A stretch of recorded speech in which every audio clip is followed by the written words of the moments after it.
temperature pretty good. A lot of oil on the ground. That's saying we get oil all the way through the engine. What's next is light load, hard throttle for a tank. But before I do that, I'm going to shut it off and let it thermal cycle, let it cool down to ambient temperature. That would cause the metals to go back to its steady state condition. And also let the sleeve set in the housing to relieve some of the fresh fit stresses when you assemble the engine. So that would have the sleeve set in the housing with the thermal cycling. So I just shut it off. I'm allowing it to cool down to ambient. I think the temperature right now is around 75, 76 degrees. Nice cool evening to break in an engine. So yeah, so this is K4.0, 4.6, sorry, HO. I just swapped the sleeve and the piston to a new set. So obviously you have to break it back in. Initially the pinch was very tight. It was kicking off the clutch in the rotor start.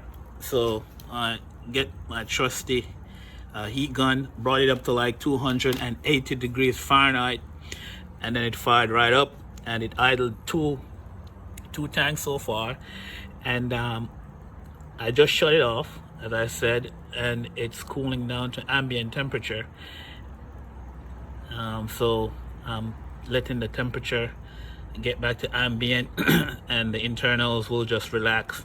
You know, when you put these things together, you have assembly stresses in the sleeve and housing. So when you thermal cycle it, the sleeve obviously grows, but also the housing grows as well, because the housing is aluminum. But the brass sleeve and the aluminum, they kind of have the same thermal expansion rate. So they both grow together, and then the sleeve would naturally find its home because it has hoop stress in its round diameter, you know, hoop stress. So when you thermal cycle it, you kind of relieve that hoop stress, and you get the sleeve and the housing kind of you know, in a nice rest state.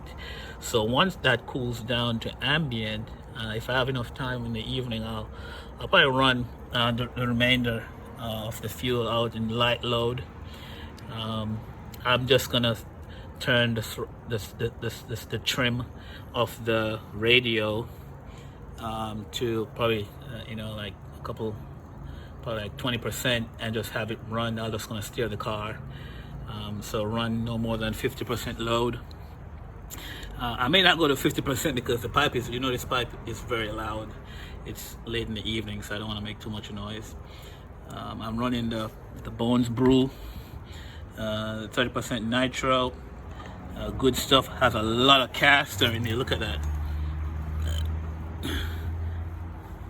This thing is so good, nice and thick still.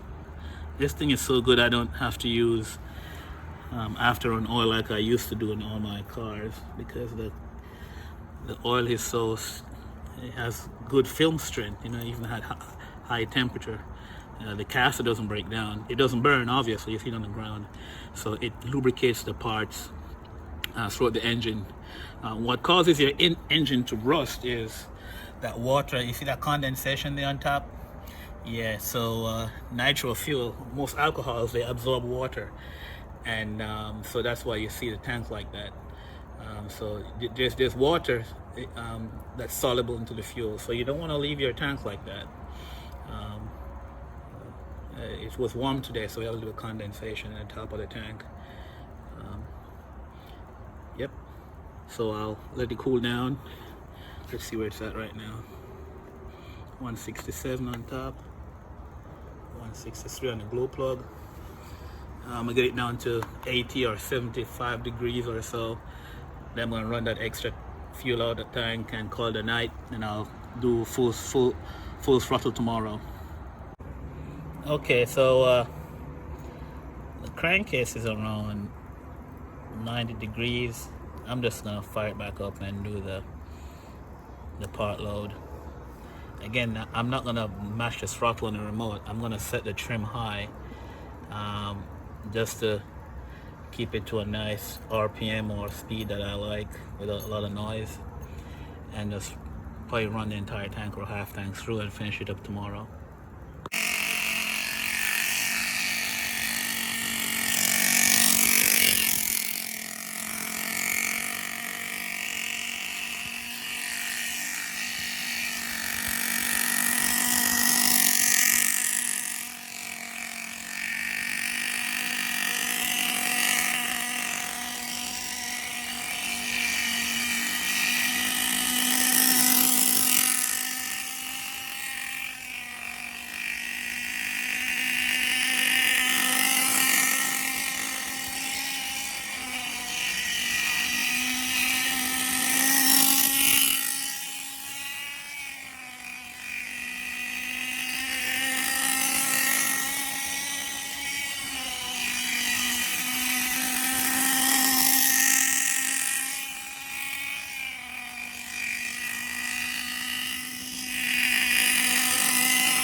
Yeah, so I'm just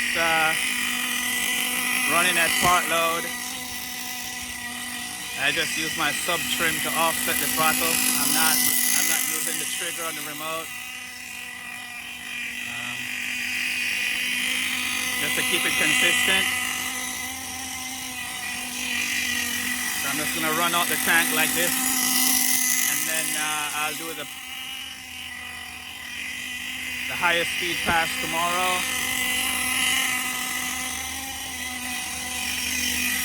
Okay.